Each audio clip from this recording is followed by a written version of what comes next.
somehow, like me, I mean, it's just a different story, right? They have to start from zero.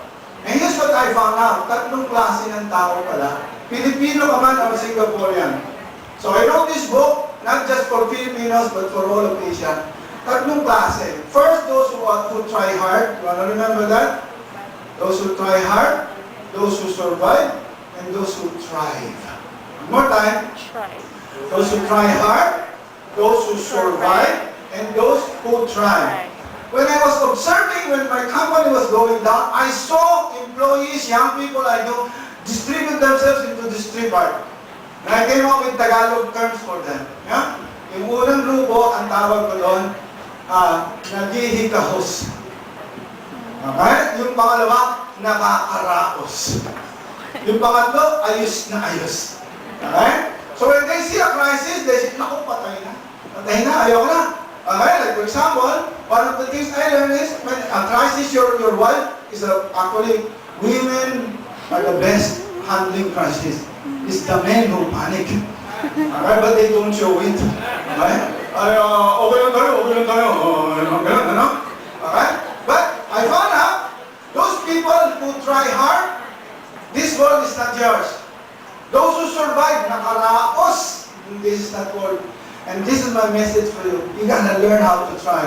And so now, what I'm teaching leaders in Citibank and all over is that you gotta learn how to try. This is a skill you never learn in school. My book will describe some of them. And I'm gonna leave you with one of them, my favorite, his name is Steve Jobs. Okay? I'll show you how you can handle every crisis in your life as long as you're on the third level. Okay? So, what are they? Let's show them, because I want to give them some ideas. By the way, I'm not here to sell the book, okay? But please buy it. Huh? You're not the salesman. Support the one who lost his future, okay?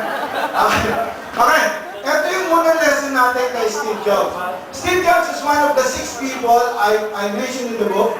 I mentioned also Filipinos, but like Efren Peña, Florida, okay? But syempre, dahil binibenta natin ito sa Asia, may konting Amerikano, okay? So, Steve Jobs, okay? Listen to me. First skill you must learn is seize the moment. You know, some of the problems of Gen Y is, they think life is gonna be long. Yung bang, ano lang ito, trabaho lang ito eh. Medyo, I don't know how long I will be in this job there. Every job is the moment of opportunity. Every opportunity that happens, positive or negative, you gotta learn something. Seize the moment. And according to him, live like everything really matters. I'll tell you a little bit about him, because I only have 10 minutes to do this. Steve Jobs have 3 problems. First, he was given up for adoption as a child. Can you imagine this? Pinanganak ka, pinamimigay ka na. Unfortunately, he did not take it against his parents that he was just an adopted child. Number 2, he formed a company called Apple with Steve Wozniak. And then something happened with the board. He was kicked out from the same company he co-founded. Can you imagine that? Tinayo mo yung inasal, tapos inipa ka ng mga tao. Hindi yata maganda yun, di ba? Parang talo naman yata yun, di ba? Okay lang siya. Number 3, he suffered a physically debilitating disease that hit him twice, 2003 and 2009. And by the way, he's not done. It's called pancreatic cancer. Statistics, 3% survive. 8% live 18 months. He belongs to the 3%. Okay? So far. But let me tell you about him. What I learned from him is this. Again, in my book, I give a lot of these inspirational words from them. Remembering that you're going to die is the best way I know to avoid the trap of thinking you have something to lose. There's no reason not to follow your heart. I must remind you what he said, and I want to remember this. Every day you wake up, imagine that this is the last day in your life. You know why? One day, you will be right. Yes! Yes! Isn't that true? That's true! That's what he said! You know? Kaya lang, ang tingin natin, okay lang yan. Comment lang, ha? Some Filipinos I know, including my household people, they say, okay lang yan, ganyan talaga ang buhay, yan, OFW. Kaya trabaho lang konti, kita ng konti. You know, even election, I was telling people, how come we're so focused on election as an activity? But after that, what? You know? So, many of us, unlike him, are still thinking on survival mode. Makarakos lang eh, matapos lang eh. Hindi, boss. Can you imagine na kung yan ang attitude mo sa relationship mo sa misis mo? Makarakos lang. Paano? Diba? Ha? Sabi mo, misis mo, do you love me? Oo, hanggang makarakos. Diba? Pangit. Okay, so don't use that word, diba? Ayos na ayos is striving to be better. So this is what he said. Number 2. Okay, let's go to his life. Oh, very quickly. Hindi, pabalik niya ang brad. Okay. One of the things I teach them is I call Wi-Fi. Whip it and flip it. Ganito yan, ha? Pag may nakita kang problema, i-flip mo agad, pare. Huwag mo lang tagalan. Iniwan ka ng mister mo, mahirap yan, okay? Iniwan ka ng boyfriend mo. Sabihin mo, flip it. Okay? Well, now I can find other people. Better friend. Okay? Iniwan ka. Sabihin mo, okay lang. Bakit? Kasi at least nalaman ko bago kami kinasal. Maraming flip yan eh. So one of the things you will learn in this book is to use GPS, DID, and CYA. Okay?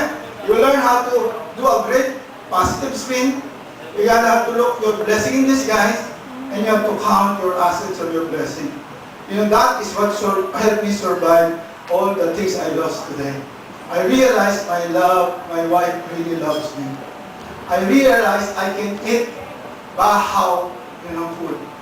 I realized I can eat in simple places. And I realized I can only live in one house, and that this vacation house is not essential in life. So I realized there's real meaning in life if you just focus on what matters. So this is what he said. Your time is limited. Don't waste it living on someone else's life. Don't let the noise of others' people pin you down you out. Listen to your inner voice. Oh, mga yun, makinig kayo. Huwag niyong pakinggan saan papunta yung mundo. Listen to yourself. Okay?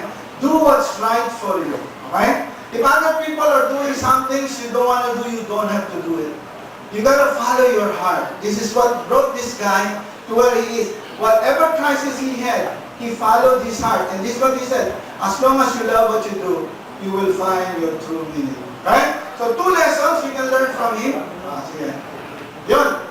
First, in my book, I teach people how to be gritty. Hindi greedy, ha? Gritty. Right? Gritty is a sense of, kaya ko yan. Bounce back, get back, don't look back. Can you remember that? Bounce back, get back, don't look back. Iniwan ka ng mister mo? Bounce back, get back, sue him. Okay? Nagpapin yung makuha ka. Ayaw mo nang babayaan, di ba? Para hati kayo, di ba? But bounce back, okay? You know, in my book, I tell stories about people who have relationship, people whose loved ones were taken away, people who lost relationship, people who had sickness like cancer and so on.